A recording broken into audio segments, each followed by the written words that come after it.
uma das questões fundamentais para o país do futuro, que é o futuro que vem aí, é a reforma política. É claro que um presidente não faz reforma política, mas ele tem a liderança para, sim, ser o centro, o eixo de uma reforma política.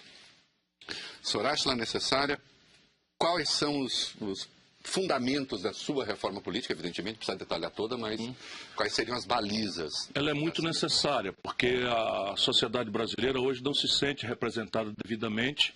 A despeito de 100% dos políticos serem votados, a população esquece, conta quase de 80% o nome do deputado em quem votou, não consegue nenhum mecanismo de controle sobre o exercício dos mandatos, ou seja, a relação se desfaz ali rapidamente depois da eleição.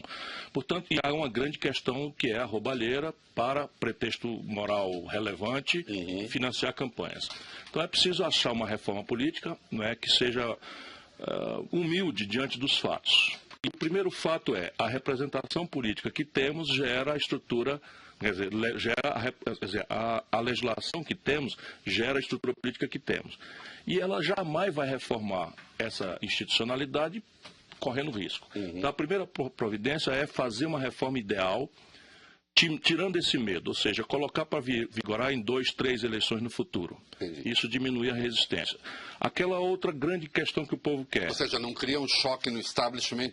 Eu acabei de me eleger com uma lei, eu sou deputado, acabei de me eleger com uma lei, por que eu vou mudar a lei que me deu a eleição? Isso sempre foi a razão pela qual não se conseguiu prosperar. Eu chego com essa percepção, com a minha experiência, e a ideia então é descomprimir essa reação para fazer o debate acontecer, dizendo, olha, vai entrar em vigor daqui 3, 4 eleições. Se o Fernando Henrique tivesse feito isso, já tínhamos. Se o Lula tivesse feito isso, já tínhamos. Portanto, é preciso desenhar uma institucionalidade para o país, independentemente da conjuntura do dia a dia, que é sempre confundida a reforma com o projeto de poder do poderoso do dia.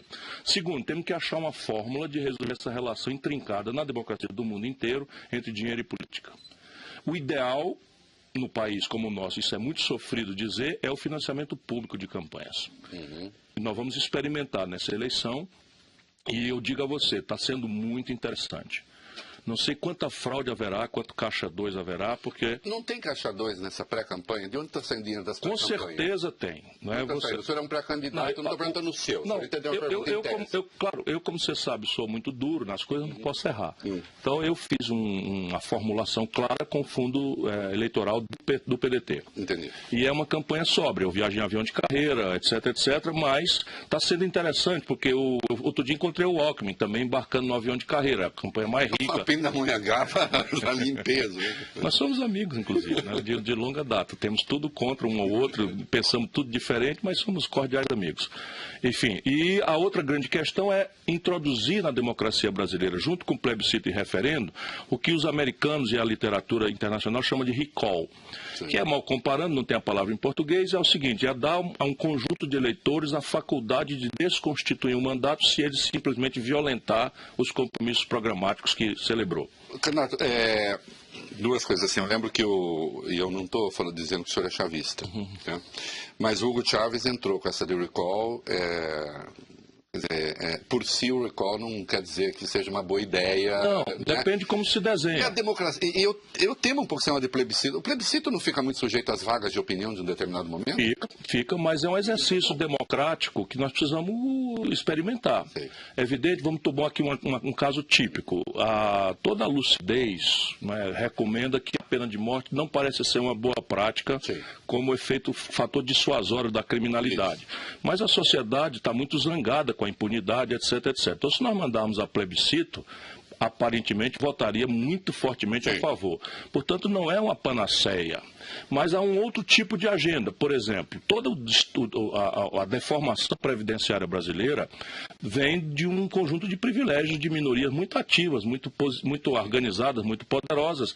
E é muito improvável que um sistema representativo ilhado por corporações, ameaçado, etc, etc, vá votar em favor do difuso interesse popular do futuro das nossas crianças contra o ativo lobista da corporação. Então, esse é o tipo do caso que deveríamos ir a plebiscito. Um plebiscito ou um referendo. Ou um referendo, só Sim. explicando a diferença referendo e plebiscito, viu? Que precisa.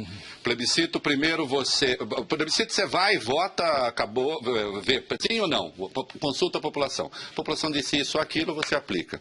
Referendo, você primeiro vota, depois você diz, a população topa. Isso. Se ela topar, ok, Isso. vira lei. Vira lei. Né?